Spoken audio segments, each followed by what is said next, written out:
पनवेल महानगरपालिकेच्या मतदार यादीचा घोळ, मनसेकडून मतदार याद्यांवर आक्षेप। तर मतदार याद्यांमध्ये एकाला व्यक्तीला 268 मुलं असल्याचं समोर, मनसेचा पनवेल तहसीलदार कार्यालयामध्ये वाद।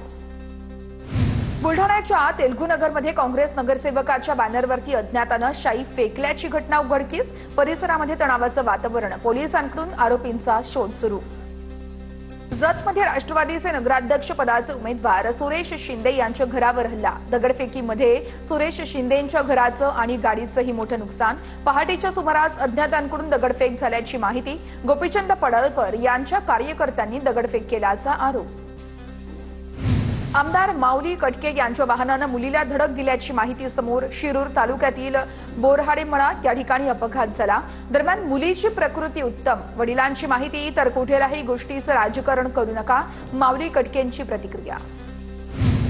हायकोर्टाच्या निकालाची प्रत येईपर्यंत निवडणुकीला स्थगिती असावी। अनगर नगरपंचायतीच्या नगराध्यक्ष पदाच्या निवडणूक स्थगित करण्यात आल्यानंतर उज्ज्वला थिटेंची प्रतिक्रिया। तर मुंबई हायकोर्टात जाऊन कोर्टाला विनंती करणार असल्याचीही थिटेंची माहिती।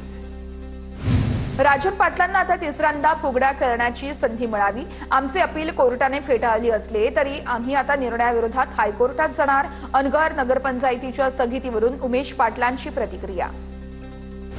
कागल नगरपालिका निवडणुकीतून ठाकरेंच्या सेनेच्या शारदा नागराळे यांची माघार। नागराळे यांचा मंत्री हसन मुश्रीफ आणि समरजित घाटके यांच्या आघाडीला पाठिंबा। तर अचानक दिलेल्या पाठिंब्यामुळे ठाकरेंच्या शिवसेनेमध्ये मोठी खळबळ। भाजपकडून प्रचाराचा धडाका। सकाळपासून महसूल मंत्री चंद्रशेखर बावनकुळेंच्या बैठकांचं सत्र। महादुला या ठिकाणी बावनकुळेंचा गावभेट दौरा। तर मौदा, कामठी आणि येरखेडा या ठिकाणी जाहीर सभा। जळगावच्या मुक्ताईनगरमध्ये रक्षा खडसे आणि आमदार चंद्रकांत पाटलांमध्ये जुंपली। प्रचारात प्रचंड रंगत असताना मंत्री रक्षा खडसे आणि आमदार चंद्रकांत पाटलांची शेरो शायरीतून एकमेकांवर टोलेबाजी। नृत्यांगना गौतमी पाटीलची चंद्रपूरच्या मूळ शहरामध्ये प्रचार रॅली। काँग्रेस उमेदवारांच्या प्रचारार्थ गौतमीचा भव्य रोड शो। रोड शोमध्ये नागरिकांसह कार्यकर्त्यांची मोठ्या संख्येने उपस्थिती। जळगावच्या नशिराबादमध्ये भाजप आणि सेनेच्या उमेदवारांच्या प्रचारार्थ रॅली। रॅलीमध्ये मंत्री गुलाबराव पाटील आणि आमदार सुरेश भोळे सहभागी। गुलाबराव पाटलांचं कार्यकर्त्यांकडून जोरदार स्वागत। भंडारामध्ये गोविंदा, तुषार कपूर आणि झरीन खान यांचा रोड शो लक्षवेधी ठरला। अश्विनी बोंडेकर यांच्या प्रचारासाठी आमदारांच्या वतीनं रोड शोचं आयोजन करण्यात आलं होतं। शिराळा नगरपंचायत प्रभाग क्रमांक 4 मधील नगरसेवक पदाची निवडणूक लांबणीवर। नगरसेवक पदासाठी आता 20 डिसेंबरला मतदान होणार, तर 21 डिसेंबरला निकाल लागणार।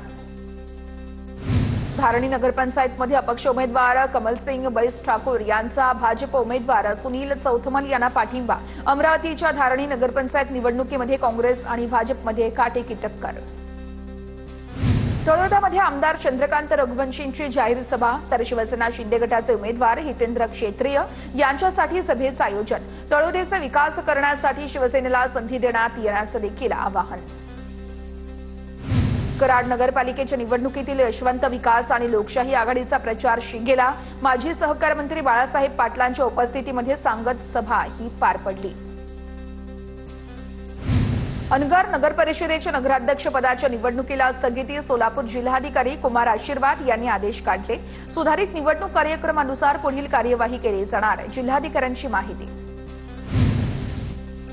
कोल्हापूरच्या हातकणंगले नगरपंचायतीमध्ये राष्ट्रवादीचे दोन्ही गट एकत्र। राष्ट्रवादी अजित पवार गटाने नगराध्यक्ष पदासह सुमारे 12 उमेदवार रिंगणात उभे केले, तर आमची सत्ता येणार असा उमेदवार दपक कुन्नरे यांनी आत्मविश्वास व्यक्त केलेला आहे।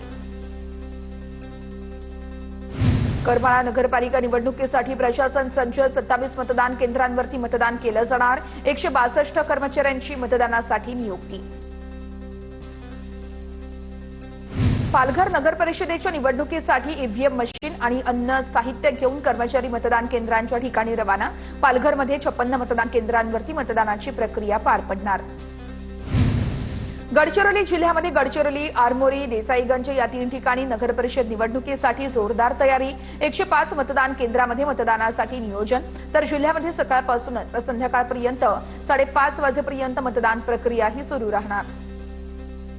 नंदुरबार जिल्ह्यामध्ये होणाऱ्या उद्या नगरपालिकेच्या निवडणुकीसाठी प्रशासनाकडून मतपेट्यांचं वाटप। 4 नगरपालिकेच्या निवडणुकीसाठी 256 मतदान केंद्र, नगराध्यक्ष पदासाठी 20 तर नगरसेवक पदासाठी 470 उमेदवार रिंगणात। नागपूरमध्ये नगर परिषद आणि नगरपंचायत निवडणुकीसाठी पोलिंग पार्टी सज्ज। नागपूर जिल्ह्यामध्ये उद्या 853 ठिकाणी मतदान केंद्रांवरती मतदान होणार, तर ईव्हीएम सह मतदानाचं साहित्य घेऊन मतदान पथक मतदान केंद्रावरती रवाना।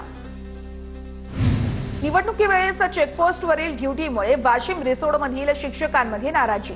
निवडणूक स्थगित झाल्यामुळे शिक्षक 20 डिसेंबरपर्यंत चेकपोस्टवरती तैनात राहतील, यामुळे विद्यार्थ्यांचं शैक्षणिक नुकसान होणार, शिक्षकांची संतप्त प्रतिक्रिया। निवडणुकीच्या पार्श्वभूमीवरती भंडाऱ्यामध्ये बाहेरून येणाऱ्या वाहनांची तपासणी, ठिकठिकाणी तयार करण्यात आले चेकपोस्ट, तर पैसे, दारू किंवा अन्य साहित्य आढळल्यास पोलिसांची कारवाई। 5 डिसेंबरला नंदुरबार जिल्ह्यातील सर्व शाळा बंद राहणार। फेब्रुवारी 2013 पूर्वी नियुक्त झालेल्या शिक्षकांना टीईटीतून सूट मिळावी, या मागणीसाठी शिक्षक संघटना आक्रमक। शेतकरी कर्जमाफीसाठी 5,900 कोटींच्या तरतुदीची शक्यता। राज्य सरकारचा पुरवणी मागण्यांद्वारे प्रस्ताव। पुरवणी मागण्या मंजूर झाल्यास 6,56,000 शेतकऱ्यांना लाभ मिळू शकणार। बुलढाण्याच्या जळगाव जामोदमधील नुकसानग्रस्त शेतकरी अद्यापही मदतीपासून वंचित, तर नुकसान भरपाई आणि शेतीला संरक्षक भिंत बांधून देण्याची शेतकऱ्यांची मागणी। वाशिम जिल्ह्यातील रब्बी हंगामानं यंदा शेतकरी वर्गाचा आत्मविश्वास पुन्हा वाढवला। समाधानकारक पाऊस पडल्यामुळे मोठ्या प्रमाणामध्ये गहू पिकाची पेरणी। यावर्षी हवामानानं साथ दिल्यास रब्बी हंगाम चांगला होणार, शेतकऱ्यांच्या भावना। नाशिकच्या तपोवनमधील मुद्दा गाजत असताना झाडं लावण्याचं काम सुरू। नाशिक मनपाकडून 14 ते 15 ठिकाणी नवीन झाडं लावण्याचं काम सुरू। एका झाडाच्या बदल्यामध्ये 15 झाडे लावण्याचे प्रशासनाचं आश्वासन। पुण्यामध्ये चाकू हल्ल्यामध्ये दुकानदाराचा मृत्यू। दुकानापुढे गोंधळ घालत बसत जाऊ नका म्हणून हटकल्यानं त्यांच्यावरती चाकू हल्ला झाला होता। उरुळी कांचन गाव हद्दीतील तुपे बस्ती या परिसरात रात्री 8 वाजण्याच्या सुमारास हल्ला झाला होता। पिंपरी चिंचवडच्या विजयनगरमध्ये मध्यरात्री 2 दुकानात चोरी, 13 तोळे सोनं लंपास। घटना सीसीटीव्ही कॅमेऱ्यात कैद। पोलिसांकडून चोरट्यांचा शोध सुरू। मुंबई अहमदाबाद महामार्गावरती वाडा खडकोना गावाच्या हद्दीमध्ये भीषण अपघात। अज्ञात वाहनाची दुचाकीला धडक। अपघातामध्ये दोघांचा जागीच मृत्यू। नाशिकच्या पंचवटीतील हिरावाडी परिसरामध्ये 27 वर्षीय विवाहितेची आत्महत्या। विवाहितेला जादूटोण्याची भीती दाखवण्याचा प्रयत्न केला असा पोलिसांना संशय। जादूटोणा प्रतिबंधक कायद्यानुसार गुन्हा नोंदवला, तर विवाहितेच्या पती, सासू आणि 3 नणंद अशा 5 जणांना अटक। पिंपरी चिंचवडच्या महिलेची अनैतिक संबंधांमधून धाराशिवमध्ये हत्या केल्याप्रकरणी आरोपीला पोलिसांकडून अटक। धाराशिवमध्ये महिलेचा अर्धवट जळालेल्या अवस्थेत मृतदेह सापडला। प्रियकरासोबत राहण्याचा तगादा लावल्यानं हत्या केल्याची प्राथमिक माहिती। गोंदियातील एकोडी या ठिकाणी नवजात अर्भकाला विहिरीत फेकून दिल्याचं प्रकरण। कुमारी मातेनेच नवजात बाळाला विहिरीत फेकल्याचं स्पष्ट। विहिरीमध्ये आढळलं होतं एका दिवसाचं अर्भकाचा मृतदेह। पुण्यामध्ये चाकू हल्ल्यामध्ये दुकानदाराचा मृत्यू। दुकानापुढे गोंधळ घालत बसू नका असं म्हणून हटकल्यानं यावेळेस त्यांच्यावरती चाकू हल्ला झाला होता। उरुळी कांचन गावातील हद्दीतील तुपे वस्ती या परिसरात रात्री 8 वाजण्याच्या सुमारास झाला होता हल्ला। कोल्हापूरमध्ये 7 वर्षीय चिमुकलीवरती अत्याचाराचा प्रयत्न। मुलीनं आरडाओरडा केल्यानं मोठा अनर्थ टळला, तर ऊसाच्या शेतात नराधमाचं हे सगळं कृत्य। अत्याचाराचा प्रयत्न करणाऱ्या 28 वर्षीय तरुणाला अटक। पिंपरी चिंचवड शहर पोलिसांकडून पिंपळे सौदागर या ठिकाणी कारवाई। स्पा सेंटरच्या नावाखाली चालवणाऱ्या एका सेक्स रॅकेटचा पर्दाफाश, तर वेश्या व्यवसाय आढळलेल्या असलेल्या या ठिकाणी आता 7 तरुणींची पोलिसांकडून सुटका करण्यात आली आहे। स्पा मालकावरती पोलिसांकडून गुन्हा दाखल।